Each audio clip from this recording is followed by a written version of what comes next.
Americans, we have to unite. Obama is really going to give us health care. Whether you want it or you don't want it, he's now announcing that he'll pass this health care with a 51 Senate vote, one way or the other. We're going to get it. So what we got to get that boy is we got to send that boy our junk email, our junk letters, our junk that you don't want. Send it to Obama. Now, if you want to mail something to the president telling him how much you hate him and everything, fine. Feel good about it. Here's the website from the White House. It's 1600 Pennsylvania Avenue Northwest, Washington, D.C. 20500. That's the White House address. Send all your trash and your junk mail to him. Let him know how you feel. He needs to know. Fill up his mailbox. The other thing is, you can call. They have a comment line, 202-456-1111, or ask to get to the switchboard. That's 202-456-1414. Give them a call. Let them know how you feel. Because if you don't call, they're going to think, hey, you really want this. They're going to say, we're going to give it to you. So before they give it to you, you got to give it to them. Give them a call. Let them know. Send them some mail. Give them, it doesn't matter what mail you give them. They're not going to read it anyway. So send them some trash. Who gives a hell? A hoot, So give them a call, and or give them a a letter, or give them an email, or send them something. Let's get her going, because we got to defend our rights. They certainly aren't going to do it for you. They're going to tax and spend, and they're going to have unlimited amounts of taxing power when they get on to you. So thank you very much.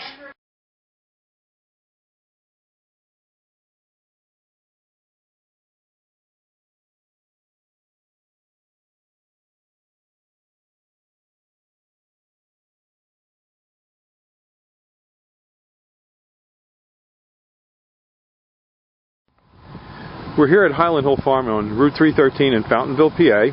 I'm Bill Hurst doing the photography. I own the Highland Hill Farm.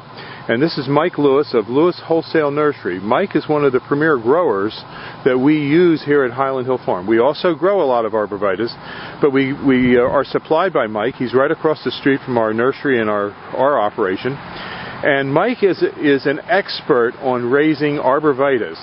Mike went and graduated from the Longwood School in Chester County, Pennsylvania, and he's a premier grower in Pennsylvania, world-renowned grower. I shouldn't say that, but that is the truth. Everyone in northeast Pennsylvania and the eastern seaboard who raises arborvitaes and nursery stock knows Mike Lewis here. So he's well known, and he's going to talk to you today about arborvitae trimming and how to trim them properly. And these are small arborvitaes, a Zebrina, Green Giant, and an Emerald Green. Okay, Mike. All right, what you want to do with your arborvitae is, when you prune them, you want to encourage them to have a single stem. Just one stem coming up out of the middle, like right here. What you want to do is knock back some of these extra stems. Here in the Northeast, we get a lot of wet, heavy snow, and if you have too many stems, they have a tendency to pull apart. Most of the time, they'll spring back, but sometimes you might get some breakage. So what we like to do is take the head shears and knock these tips back just a little bit, which will encourage a fuller, fatter plant, as well as keeping it up into a single stem. In school, we were always taught, when in doubt, cut it out. So you always want to, don't be afraid to take a little bit of foliage off the tree. Here, none of these plants, branches will come up into a single stem anymore, or into a multiple stem. You cut them back, this stem will dominate. Here on the Green Giant, we're going to do the same thing. This is a fairly full plant, so we're just going to tip it back all the way around to make a nice, fat, heavy plant. On Green Giants, you get a lot of vigorous growth, so you always want to make sure you just knock your tips back just a little bit, because they'll stretch out because they grow so fast. On the Emerald Greens, it's a much fatter, fuller plant, so you don't have to shear them nearly as hard. Just tip them back, go around the plant, and again, you have a couple little stems developing here. Just trim it back, so you just have one stem coming up to the top, and that'll make a nice full plant, which is what you want. Okay. That's it. Have a good day at Highland Hill Farm. Okay. Thank you very much, Mike. We'll see you.